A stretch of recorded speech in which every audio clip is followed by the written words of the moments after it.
এক সাহাবী এসে বললেন, ইয়া রাসূলুল্লাহ, এমন ইমাম পাঠিয়েছেন আমাদের এলাকায় বড় বড় সূরা দিয়ে নামাজ পড়ায়, এত বড় সূরা দিয়ে পড়ে, তার পিছনে দাঁড়িয়ে থাকার ক্ষমতা আমার নাই। এই কথা শুনে বিশ্বনবী রেগে গেলেন, কারণ ইসলামের বিধান এখানে লঙ্ঘিত হচ্ছে, ঠিক কিনা? এত রাগলেন, চেহারা আগুনের গোলার মতো লাল হয়ে গেল। ওই সাহাবীকে ডেকে পাঠিয়ে ধমকালেন, খবরদার, তোমরা মানুষকে দিন থেকে ভাগিও না, সহজ করে ইসলামকে উপস্থাপন করো, জামাতের ইমামতির চান্স পেলে লম্বা কেরাত করো না, একটা মিডিয়াম স্ট্যান্ডার্ড রেখে কেরাত করবা, কারণ তোমার পেছনে অসুস্থ লোক থাকতে পারে, মুসল্লি, মুসাফির থাকতে পারে, তাই না?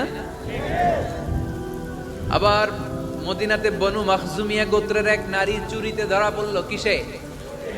চুরির বিধান কি?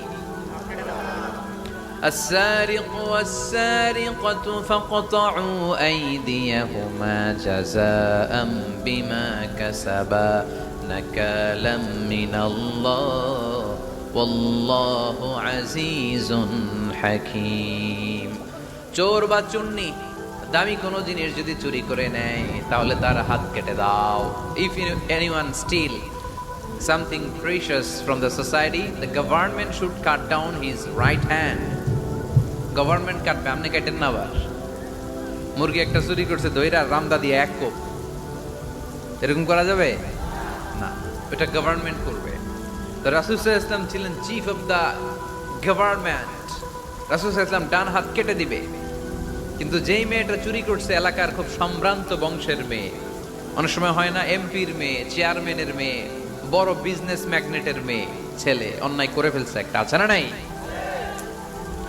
এখন সাহাবীরা দেখলেন মদিনায় যদি বিশ্বনবী এই চুরির বিচার কার্যকর করে মেয়েটার হাত কেটে দেয়, এই মেয়েটার সম্ভ্রান্ত বংশের লোকেরা বিশ্বনবীর উপর চড়াও হবে, নতুন করে দাঙ্গা বাঁধবে, সবাই যে বিশ্বনবীর কাছে বলবে, কিন্তু কেউ সাহস পায় না।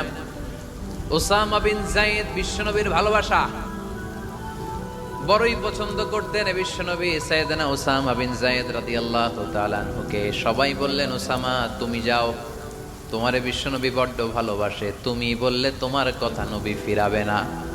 সাইয়েদনা উসামা যে বললেন, ইয়া রাসূলুল্লাহ, সবাই মিলে আমারে পাঠিয়েছে যেন আমি সুপারিশ করি, যদিও বনু মাখজুমিয়া গোত্রের মেয়েটা চুরিতে ধরা পড়েছে, মেয়েটা আসলেই চোর, চুরি করেছে, কিন্তু বড় একটা বিষয়কে খেয়াল করে নবী সবার সুপারিশের কারণে এই মেয়েটার হাত আপনি কেটে দিয়েন না।